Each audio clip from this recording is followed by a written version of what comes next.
சூதாடி. இதன் ஆசிரியர் ஃபியோதர் தஸ்காவஸ்கி. அத்தியாயம் 16. பாரிஸை பற்றி என்ன சொல்வது? இந்த சம்பவம் பூராவுமே ஒரு வகை ஜன்னி சொப்பனமாகவும் பைத்தியக்கரத்தனமாகவும் தானே நடந்தேறியது. பாரிஸில் நான் 3 வாரங்களுக்கு சிறிது அதிக காலமே தங்கியிருந்தேன். அதற்குள் என்னுடைய 1,00,000 பிராங்கும் தீர்ந்துவிட்டது. 1,00,000 பற்றி மட்டுமே இங்கு பேசுகிறேன். 200,000 பிராங்கை ரொக்கமாய் மத்மாசேல் பிளான்ஷுக்கு தந்துவிட்டேன். 50,000 பிராங்க் பெர்ட்டில் தந்தேன். பிறகு 3 நாட்களுக்கெல்லாம் பாரிஸில் 50,000 உண்டியலாக்கி தந்தேன். இதை அவள் 1 வாரத்துக்கு பிற்பாடு திரும்பவும் ரொக்கமாக்கி தரச் சொல்லி வாங்கிக் கொண்டு விட்டாள். எனது ஆசிரியனே, நாம் மிச்சப்படுத்தி வைத்திருக்கும் 1,00,000 பிராங்கை என்னிடம் சேர்த்து நீ செலவழிக்கப் போகிறாய் என்றாள். எப்பொழுதுமே என்னை அவள் அழுக்காமல் ஆசிரியன் என்று அழைத்து வந்தாள். மத்மாசெல் பிளான்ஷை காட்டிலும் சிக்கனமான, கருமையான, இழிவான ஒரு பிறவியை கற்பனை செய்வது கடினம். ஆனால் இதெல்லாம் அவளுடைய சொந்த பணத்தை பொறுத்தவரைதான். என்னுடைய 1,00,000 பிராங்கை பொறுத்தவரை பாரிஸில் தன்னை நிலைநாட்டிக் கொள்வதற்கான துவக்க செலவுகளுக்காக இந்த பணம் தேவைப்பட்டதாய் அவளே ஒளிவு மறைவின்றி பிற்பாடு என்னிடம் சொன்னாள். இப்பொழுது முடிவாய் நான் மதிப்புக்குரிய அடிப்படையில் என்னை நிலைநாட்டிக் கொண்டு விட்டேன். யாரும் என்னை திசை திருப்பிவிட முடியாது. அதற்கு நான் இடம் தர மாட்டேன் என்றாள். என்னுடைய இந்த 1,00,000 பிராங்கை நான் கண்ணால் பார்க்க கூட முடியவில்லை என்றுதான் சொல்ல வேண்டும்.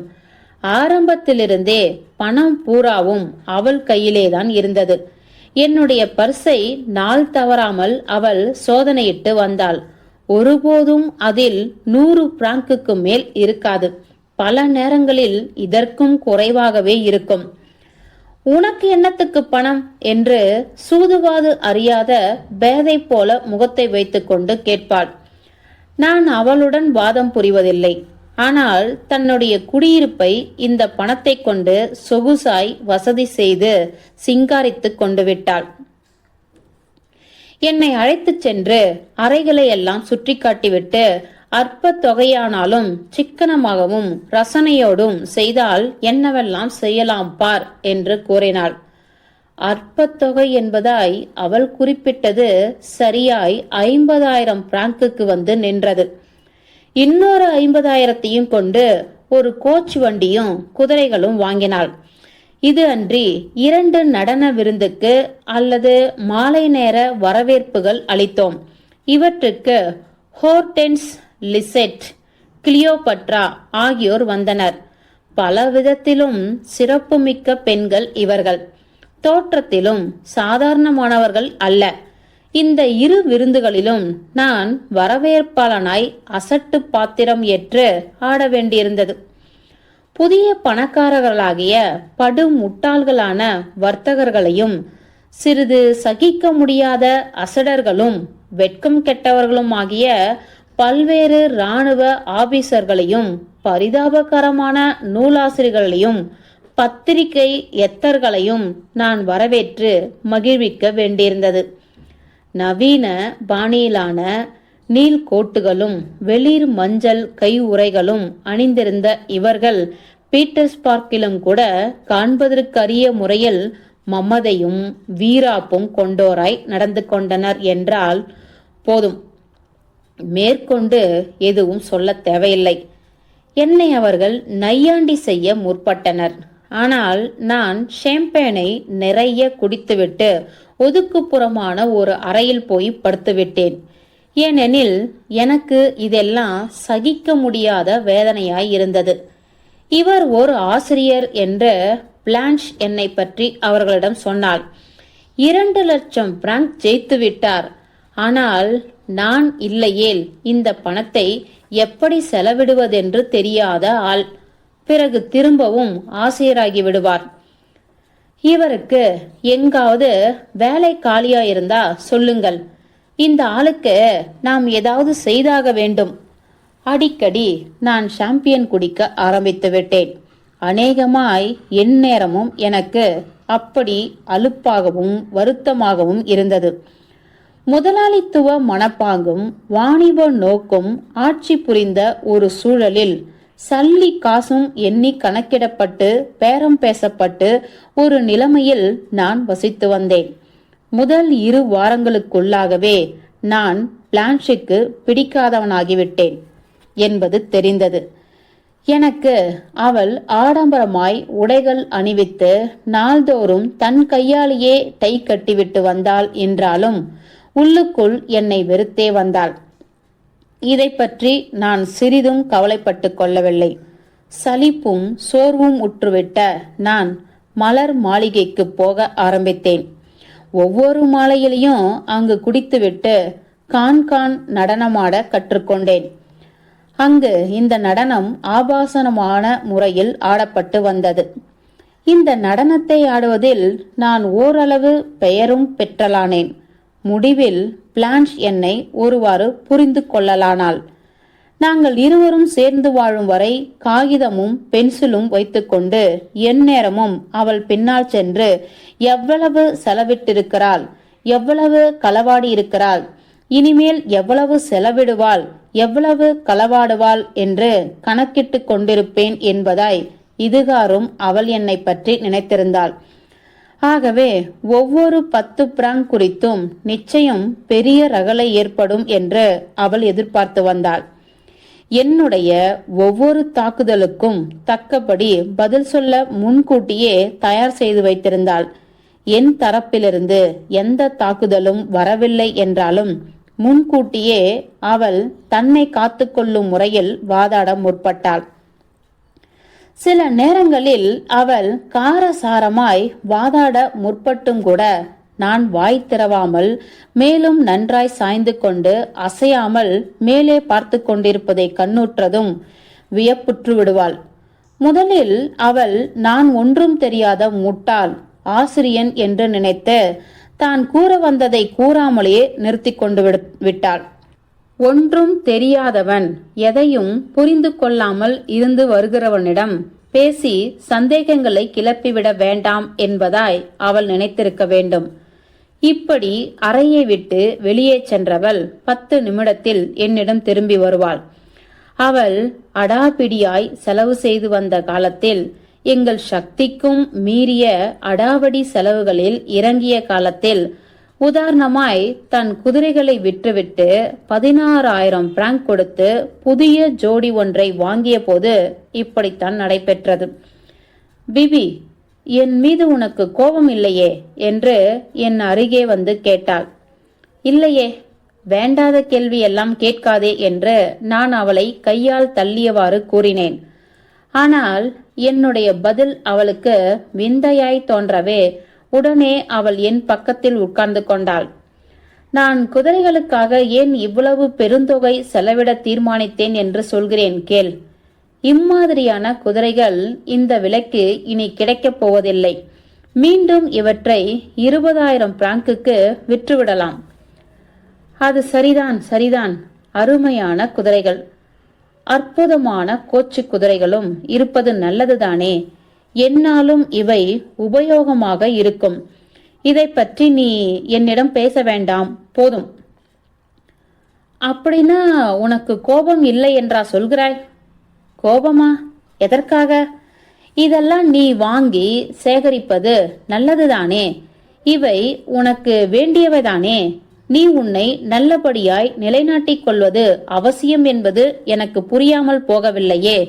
இப்படி நிலைநாட்டிக் கொள்ளாமல் லட்சக்கணக்கில் நீ சேர்க்க முடியாதே. நம்முடைய இந்த 1,00,000 பிராங்க் ஒரு சிறு துவக்கம்தானே. கடலில் ஒரு சிறுதுளி போன்றதுதானே. அவள் எதிர்பார்த்தது போல் நான் கூச்சல் போடாமல் கடிந்து கொள்ளாமல் அதற்கு பதில் இம்மாதிரியான வாதங்களை எடுத்துரைக்க கேட்டதும் பிளான்ஷ் திகைத்து போய்விட்டாள். ஹோ, இப்படிப்பட்ட ஆளா நீ? இவ்வளவு கெட்டிக்கார ஆளா நீ? நான் புரிந்து கொள்ளாமல் இருந்து விட்டேனே. ஆனால் அரசிலங்குமாரனாய் பிறந்திருக்க வேண்டியவன் நீ. ஆசிரியனாய் இருக்கிறாய். நம்முடைய பணம் இவ்வளவு சீக்கிரமாய் கரைவது பற்றி நீ கவலைப்படவில்லை என்றா சொல்கிறாய்?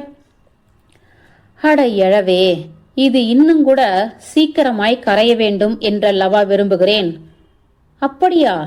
ஆனால் இதை சொல்லு, ரொம்ப பெரிய பணக்காரனா நீ? பணத்தை நீ கொஞ்சம் கூட லட்சியம் செய்யாத ஆளாய் அல்லவா இருக்கிறாய்.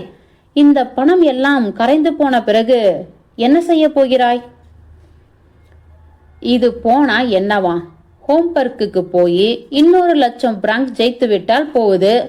சபாஷ், அப்படிதான் செய்யணும். பிரமாதமாய் இருக்கும். நீ நிச்சயம் ஜெயிப்பாய். பணத்தை எடுத்துக்கொண்டு இங்கு வருவாய். எனக்கு தெரியும். சீக்கிரம் உன் மீது மெய்யாகவே நான் காதல் கொண்டு விடுவேன். நீ இப்படி பணம் ஜெயித்து வருவதனால் உன்னை நான் காதலிக்க முற்படுவேன். ஒருபோதும் உனக்கு நம்பிக்கை துரோகம் செய்ய மாட்டேன். இதுவரை உன் மீது ஏன் எனக்கு காதல் ஏற்படவில்லை என்றால் வெறும் ஆசிரியன் தானே என்று நினைத்துவிட்டேன். ஆசிரியனாய் இருப்பது பணியாளாய் வேலை செய்வதற்கு ஒப்பானதுதானே. இருந்த போதிலும் உன் நம்பிக்கைக்கு நான் துரோகம் புரியாமல் தான் இருந்து வருகிறேன். நான் ரொம்ப நல்ல பெண். அதனால்தான் உனக்கு உண்மையாய் நடந்து கொள்கிறேன்.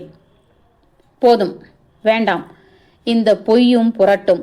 கரிய புருவங்களை கொண்ட அந்த ஆபீசர் ஹால்பெட்டுடன் நடைபெற்றதை நான் பார்க்கவில்லை என்றா நினைக்கிறாய்? ஹோ ஹோ, பேசலாமா நீ இப்படி? ஏன் இந்த பொய் வேஷம்? ஆனால் இதனால் நான் கோபப்படுகிறேன் என்றா நினைக்கிறாய்? இல்லை, நான் ஒன்றும் இதை பெரிய காரியமாய் நினைக்கவில்லை. இளமை பருவத்தை இனிமையாய் கழிப்பதில் தவறில்லை. நான் வருவதற்கு முன்பே இருந்தவர் அவர். நீயும் அவரை காதலிக்கிறாய். ஆனால் அந்த ஆளுக்கு நீ பணம் எதுவும் கொடுக்காதே, தெரிகிறதா? இது பற்றியும் நீ கோபப்படவில்லை என்று சொல்லு. நடப்பு காலத்துக்குரிய மெய்யான தத்துவ ஞானியாய் அல்லவா இருக்கிறாய் என்று ஆனந்தப்பட்டு கொண்டாள். நான் உன்னை காதலிக்கவே போகிறேன். ஆம், நீ பார்க்கவே போகிறாய். பார்த்து மகிழவே போகிறாய். மெய்யாகவே அந்த கணமுதலாய் அவளுக்கு என் மீது உண்மையாகவே பிரியம் ஏற்பட்டு விட்டது போல, ஆசையும் நேசமும் கொண்டு விட்டது போலவும் கூட நடந்து கொண்டாள். எங்களுடைய கடைசி 10 நாட்கள் இவ்வாறுதான் கழிந்தன. அவள் காண்பிப்பதாய் வாக்களித்த நட்சத்திரங்களை நான் பார்க்கவில்லை. ஆனா சில வழிகளில் அவள் சொன்ன சொல் தவறிவிடவில்லை. தவிரவும் என்னை அவள் ஹோர்டென்ஸுக்கு அறிமுகம் செய்து வைத்தாள்.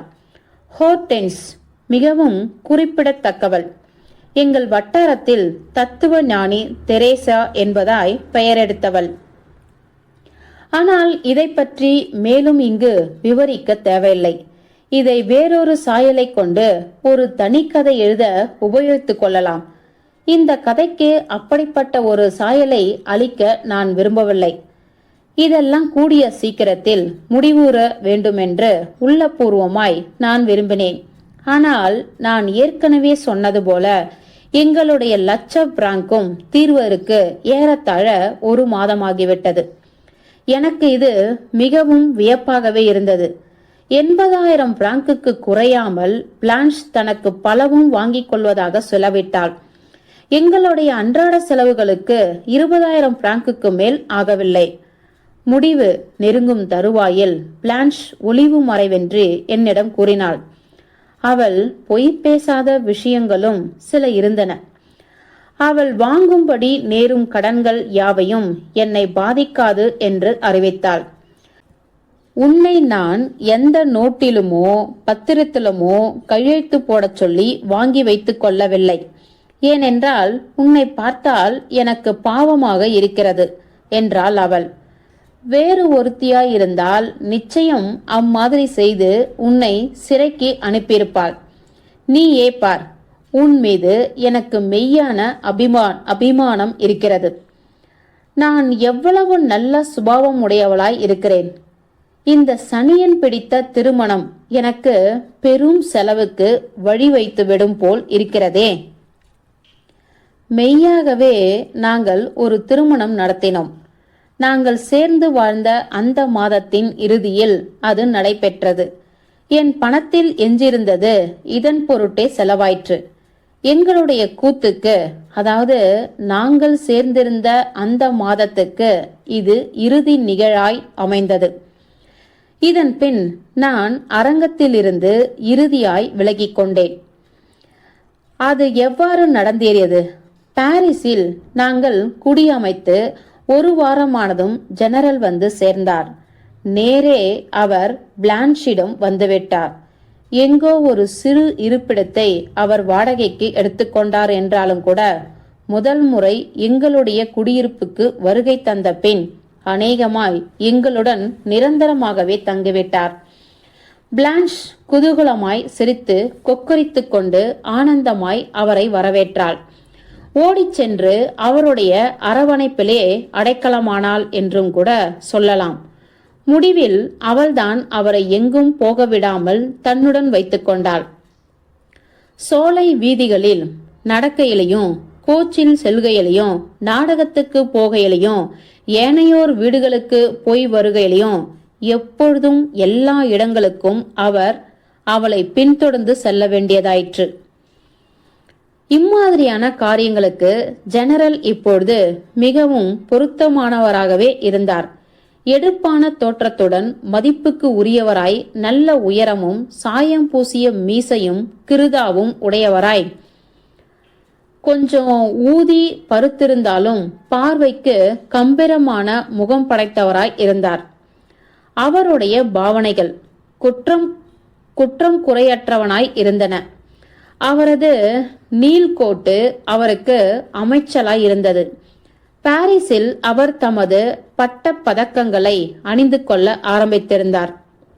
சோலை வீதிகளில் இம்மாதிரியான ஒருவருடன் உலாவுவது முற்றிலும் பாங்காய் இருந்தது மட்டுமின்றி மிகவும் சிறப்புக்குரியதாகவும் கூட இருந்தது.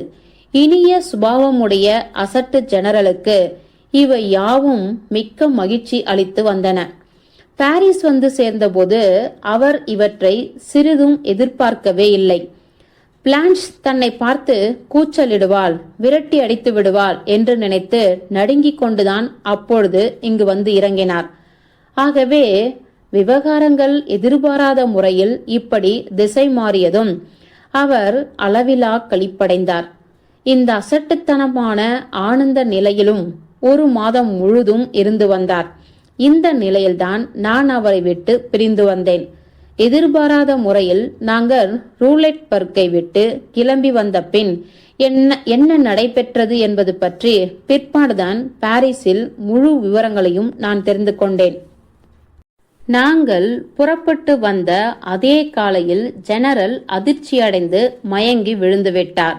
உணர்விழந்த நிலையில் இருந்த பின் 1 வாரத்துக்கு சித்தம் கலங்கி போய் பினாத்திக் கொண்டிருந்தார். சிகிச்சை பெற்று வருகையில் திடீரென யாவற்றையும் விட்டொழித்துவிட்டு பாரிஸுக்கு ரயில் ஏறினார். பிளான்ஷ் அளித்த வரவேற்பு அவருடைய நோய்க்கு கை கண்ட மருந்தாகியது. மகிழ்ச்சி வாய்ந்த அவரது ஆனந்த நிலையிலும் கூட அவருடைய நோயின் கடைசி கூறுகள் நீண்ட காலத்துக்கு நீடித்தே வந்தன.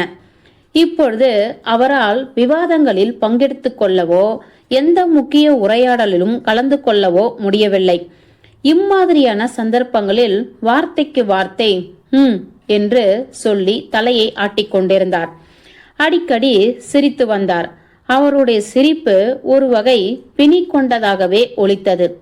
பிற நேரங்களில் அவரது அடர்ந்த புருவங்கள் குறுகி சேர்ந்துவிட முகத்தை சுளித்து கொண்டு இருண்ட நிலையில் மணிக்கணக்காய் அப்படியே உட்கார்ந்திருந்தார்.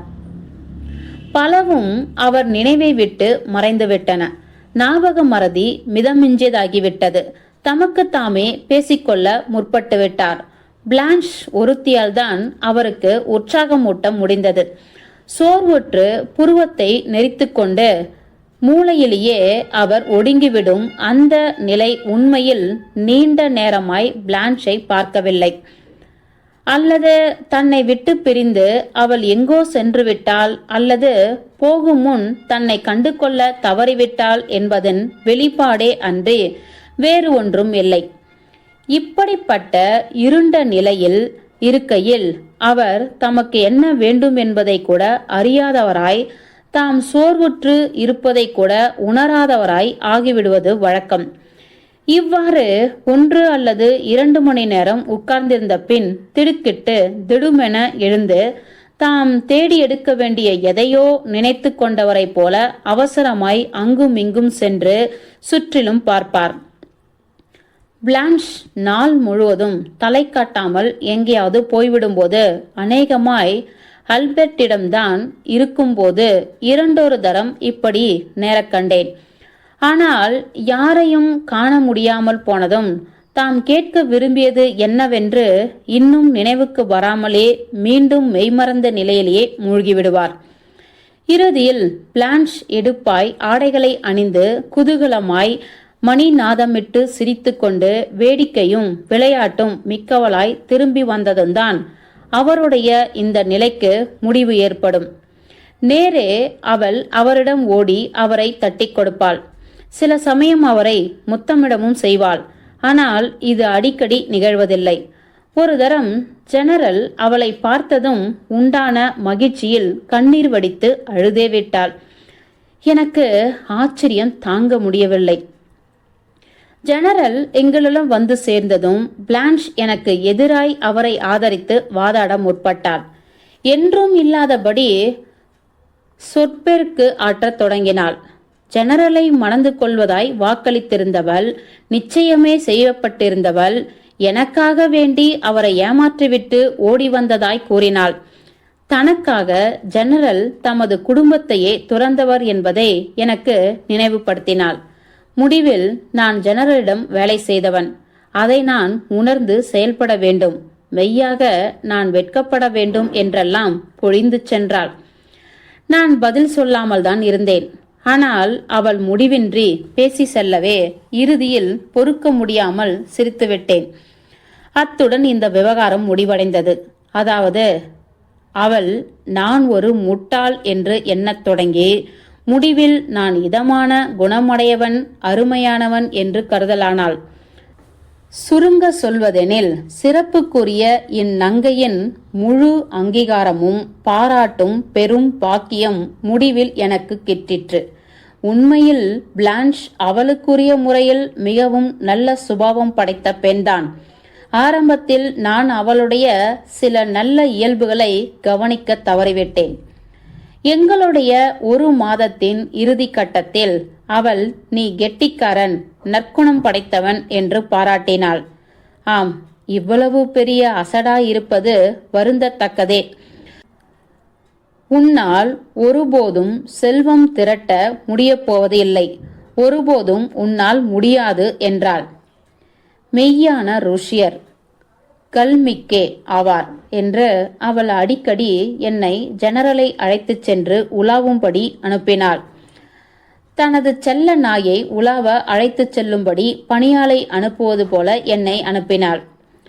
அவரை நான் நாடகங்களுக்கும் பால் மொபைலுக்கும் சிற்றுண்டி சாலைகளுக்கும் அழைத்துச் சென்றேன். இந்த செலவுகளுக்கு வேண்டிய பணத்தை பிளான்ஷ் எனக்கு அளித்து வந்தாள். ஆனால் ஜெனரலிடம் சொந்த பணம் இருந்தது. எல்லோருக்கும் முன்னால் தமது பர்ஸை எடுக்க மிகவும் ஆசைப்பட்டார் அவர். பலே ரயிலில் ஒரு முறை அவர் தமக்கு மிகவும் பிடித்துவிட்ட புரோச் ஒன்றை 700 பிராங்க் கொடுத்து வாங்கி பிளான்ஷுக்கு அன்பளிக்க விரும்பிய போது நான் அவரை தடுத்து நிறுத்த வேண்டியதாயிற்று. 700 பிராங்க் விலை உள்ள புரோச்சை வைத்துக்கொண்டு என்ன செய்வாள் பிளான்ஷ்? ஜெனரலிடம் இருந்த பணமே 1000 பிராங்குக்கு மேல் இருக்காது. அவருக்கு இந்த பணம் எங்கிருந்து கிடைத்தது என்பதை என்னால் கண்டுபிடிக்க முடியவில்லை. மிஸ்டர் அஸ்லேயிடமிருந்து கிடைத்திருக்க வேண்டும் என நினைக்கிறேன்.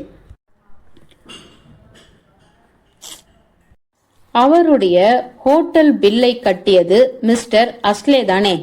இப்பொழுது என்பால் ஜெனரல் அனுசரித்த போக்கை பொறுத்தவரை பிளான்ஷுடன் எனக்கிருந்த உறவுகளை அவர் யூகித்ததாகவே தெரியவில்லை.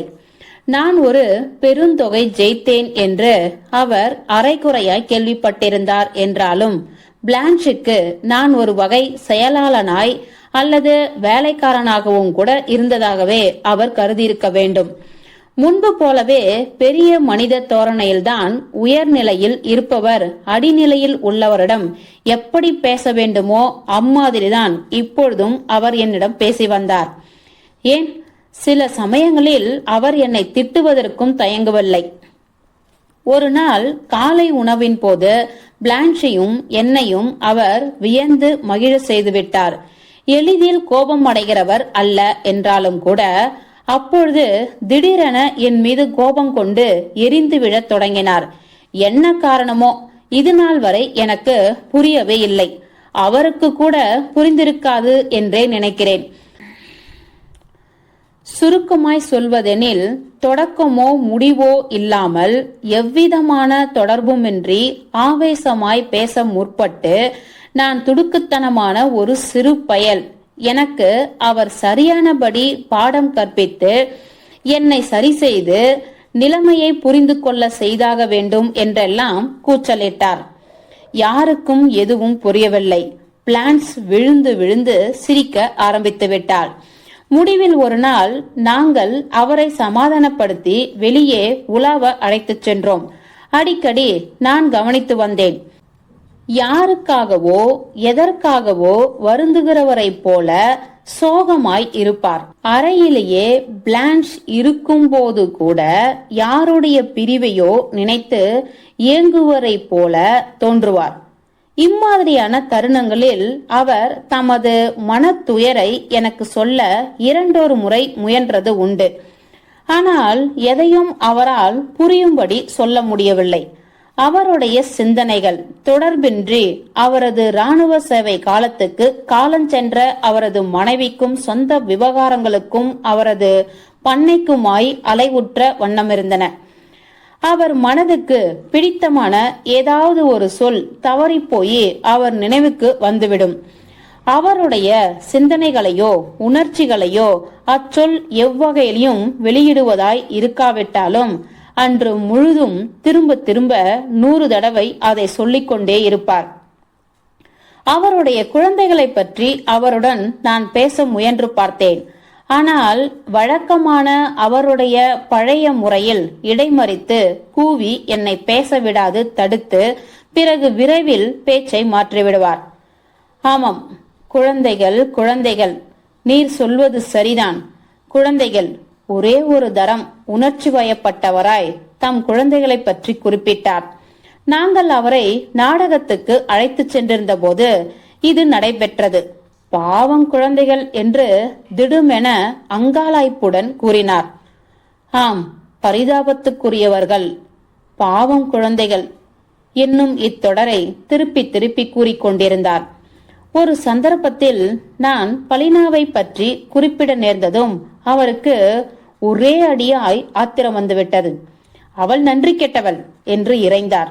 இழிகுணம் படைத்தவள், நன்றி கெட்டவள், குடும்பத்துக்கே கெட்ட பெயர் கிடைக்க செய்துவிட்டாள். இங்கு சட்டங்கள் இருக்குமானால் நிச்சயம் அவள் முதுகை முறித்திருப்பேன். தே கிரியையை பொறுத்தவரை அவர் பெயரை கேட்கவே ஜெனரலுக்கு சகிக்கவில்லை. என்னை நாசமாக்கிய ஆள் என்று கூச்சலிட்டார்.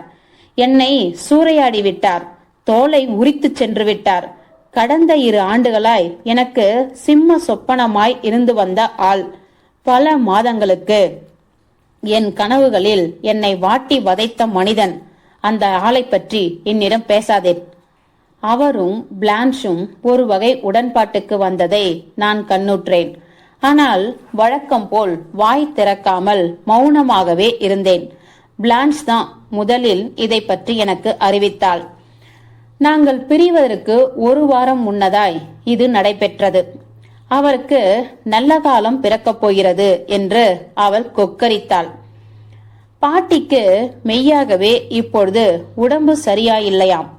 இம்முறை நிச்சயமாகவே இறந்து விடுவாராம். மிஸ்டர் அஸ்லே தந்தி அனுப்பியிருக்கிறார். எப்படியும் பாட்டிக்கு வாரிசு ஜெனரல் தான், அதில் சந்தேகமில்லை. அப்படியே இல்லாமற் போனாலும் கூட அவரால் எந்த சல்லையும் இல்லை. முதலாவதாய் அவருக்கு பென்ஷன் வந்து கொண்டிருக்கிறது. இரண்டாவதாய் அவர் ஒதுக்குப்புற அறையில் இருந்து வருவார். சந்தோஷமாகவே இருந்து வருவார். நான் மதாம் லா ஜெனரல் ஆகிவிடுவேன். உயர்குலத்தோரது வட்டாரங்களில் எனக்கு இடம் கிடைக்கும். பிளான்ஷ் நெடுங்காலமாய் கண்டு வந்த ஆசை கனவு இது.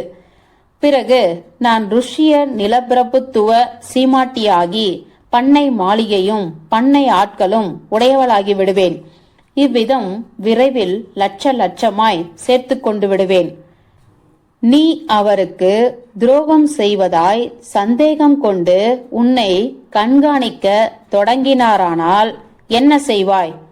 நான் சொல்வது புரிகிறதல்லவா? ஓ, அதெல்லாம் முடியாது. அவரால் ஒன்றும் செய்ய முடியாது. நான் தக்கபடி ஏற்பாடு செய்திருக்கிறேன். கவலை வேண்டாம். ஆல்பர்ட்டின் பெயரில் பத்திரங்கள் எழுதி அவரை கையெழுத்து போடச் சொல்லி வாங்கி வந்திருக்கிறேன். வாளை ஆட்டினால் உடனே தண்டிக்கப்பட்டு விடுவார். ஆகவே என்னை மீறி செல்ல துணிய மாட்டார். அப்படின்னா சரிதான், மனம் புரிந்து கொள். ஆடம்பரமின்றி அமைதியான குடும்ப விழாவாய் திருமணம் நடைபெற்றது. ஆல்பர்ட்டும் வேறு சில நெருங்கிய நண்பர்களும் மட்டுமே அழைக்கப்பட்டனர். ஹோர்டென்ஸும் கிளியோபட்ராவும் ஏனையோரும் கண்டிப்பாய் ஒதுக்கப்பட்டனர். மாப்பிள்ளையாகிய ஜெனரல் தமது மாப்பிள்ளை தோற்றத்திலும் பந்தாவிலும் முழு கவனமும் அக்கறையும் எடுத்துக்கொண்டார். பிளான்ஷ் தன் கை கொண்டே அவருக்கு டை கட்டினாள். தலையில் போமேட் தடவி சீவினாள். நீல்கோட்டும் கையில்லாத வெண்ணிற குட்டை கோட்டும் அணிந்து மாண்பும் மதிப்பும் மிக்கவராய் தோன்றினார் ஜெனரல். மாப்பிள்ளையின் இந்த மிடுக்கான தோற்றம் தன்னையே வியப்புற செய்துவிட்டது போல பிளான்ஷ் பிரமாதமாய் இருக்கிறார் என்று ஜெனரலின் அறையிலிருந்து வெளியே வந்து அறிவித்தாள். இந்த விவரங்களில் அதிக நாட்டமின்றி தொலைவில் அமர்ந்த பார்வையாளனாகவே நான் இந்த விழாவில் பங்கெடுத்துக் கொண்டேன். ஆகவே அப்பொழுது நடைபெற்றவை பலவும் என் நினைவில் இல்லை. இப்பொழுது என் நினைவில் இருப்பதெல்லாம் பிளான்ஷும் அதேபோல அவள் தாயும் உண்மையில் தே காமென்ஷ் அல்லவென்று வெளியாயிற்று என்பதுதான். இவர்களுடைய மெய்யான பெயர் து பிளேசே என்பது தெரியலாயிற்று. இவ்வளவு காலமாய் ஏன் அவர்கள் தே காமென்ஷ்களாய் இருந்தார்களோ நான் அறியேன். ஆனால் இதுவும் கூட ஜெனரலுக்கு பெரும் மகிழ்ச்சி அளிப்பதாகவே இருந்தது. தே காமென்ஷ் என்பதை விட து பிளேசே என்ற பெயர்தான் அவருக்கு அதிகம் பிடித்திருந்தது. மணநாளன்று காலையிலேயே அவர் குற்றம் குறையின்றி உடுத்திக்கொண்டு மிகவும் உருக்கமாய் அளவு கடந்த முக்கியத்துவம் வாய்ந்த தோரணையோடு மத்மாசெல் பிளான்ஷ் து பிளேசே, பிளான்ஷ் து பிளேசே, து பிளேசே என்று மீண்டும் மீண்டும் வாய்க்குள் கூறியவாறு நடன கூடத்தில் அப்படியும் இப்படியும் நடை போட்டுக் கொண்டிருந்தார். அவர் மனதுள் ஏற்பட்ட நிறைவினால் அவர் முகம் மலர்ந்திருந்தது.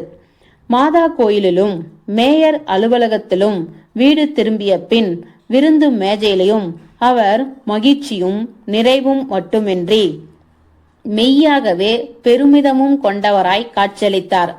இருவரிடமும் ஏதோ முக்கிய மாற்றம் ஏற்பட்டு விட்டது போல் இருந்தது. பிளான்ஷும் கூட புதிய சிறப்பும் அந்தஸ்தும் பெற்றுவிட்டவளாய் நடந்து கொண்டாள். இனி நான் முற்றிலும் வேறு விதமாய் நடந்து கொண்டாக வேண்டும் என்று மிகவும் முக்கியமான விஷயத்தை சொல்வது போல என்னிடம் அவள் கூறிக்கொண்டாள். இதை கேள் நீ, இதில் ஒரு சங்கடம் இருக்கிறது. அதை நான் இதுவரை நினைத்தே பார்க்கவில்லை. என்னுடைய புதிய குடும்ப பெயரை இன்னமும் நான் சரியாக சொல்ல தெரிந்து கொள்ளவில்லை. சகோரியான்ஸ்கி, சகோரியான்ஸ்கி, மதான் லா ஜெனரல் தே சாகோ சாகோ. ருஷ்ய பெயர்கள் வாயில் நுழைய மறுக்கின்றனவே. மதான் லா ஜெனரல், பிறகு 14 மெய்யெழுத்துகளையும் உடைய பெயர். இப்படி சொல்வதே நன்றாயிருக்கும் போலிருக்கிறதே. முடிவில் நாங்கள் பிரிய வேண்டிய நேரம் வந்தது. நான் விடை பெற்று கொண்ட போது அந்த அசட்டு பெண் பிளான்ஷ் மெய்யாகவே அழுதுவிட்டாள். நான் உன்னை அசடென்று நினைத்திருந்தேன் என்று அவள் முணங்கினாள். நீயும் பார்ப்பதற்கு மூடனாகவே தோன்றினாய். ஆயினும் இது உன்னை மனதுக்கு இனியவனாகவே செய்துள்ளது. இறுதியாய் என் கையை அழுத்தி பிடித்து இரு வந்துவிட்டேன் என்று கூவியவாறு தனது அறைக்குள் ஓடினாள். ஒரு நிமிடத்துக்கெல்லாம் 2000 பிராங்க் நோட்டுகளை எடுத்து வந்து என்னிடம் கொடுத்தாள். என் கண்களையே என்னால் நம்ப முடியவில்லை. நேரத்தில் உனக்கு இது உதவியாய் இருக்கும். நீ படித்த ஆசிரியனே என்றாலும் கூட அசட்டு ஆளாய் இருக்கிறாய். 2000க்கு மேல் உனக்கு தரமாட்டேன். ஏனென்றால் எவ்வளவு கொடுத்தாலும் நீ தொலைக்கவே போகிறாய். சரி, போய் வா. எப்பொழுதும் நாம் நண்பர்களாகவே இருப்போம். மீண்டும் நீ ஜெயிக்க நேர்ந்தால் நிச்சயம் என்னிடம் வர வேண்டும். உனக்கு அதிர்ஷ்டம் அடிக்கட்டும். இன்னும் என்னிடம் 500 பிராங்க் சொந்த பணம் இருந்தது. இது அன்றி 1000 பிராங்க் பெருமானமுள்ள நல்ல கடிகாரம் ஒன்றும் வைர கை பொத்தான்களும் வேறு சிலவும் இருந்தன. ஆகவே நீண்ட காலத்துக்கு நான் கவலை அற்றவனாகவே வாழலாம். வேண்டுமென்றேதான் இந்த சிறிய ஊரில் வந்து தங்கினேன். யாவற்றையும் சிந்தித்து பார்க்க அவகாசம் கிடைக்கும் பொருட்டும், மிகவும் முக்கியமாய் இங்கு மிஸ்டர் அஸ்லே வருவார் என்று நான் எதிர்பார்த்ததாலும் இங்கு வந்தேன். வேலையாய் மிஸ்டர் அஸ்லே இந்த ஊருக்கு வந்து ஒரு நாளுக்கு தங்குவார் என்பது எனக்கு தெரிய வந்தது. அவரிடமிருந்து தெரிந்து கொள்ளக்கூடிய செய்திகள் அனைத்தையும் தெரிந்து கொள்வேன். பிறகு நேரே ஹோம்பர்க் செல்வேன். ருலெட்டன்பர்க்கு போக மாட்டேன். எப்படியும் அடுத்த ஆண்டுக்கு முன்னதாய் அங்கே தலை காட்ட மாட்டேன். ஒரே இடத்தில் தொடர்ந்து 2 முறை அதிர்ஷ்டத்தை சோதிக்க கூடாது என்று சொல்கிறார்கள். ஹோம்பர்க்கு தான் சூதாட்டத்துக்கு பெயர் பெற்ற தலைமையான இடமாம்.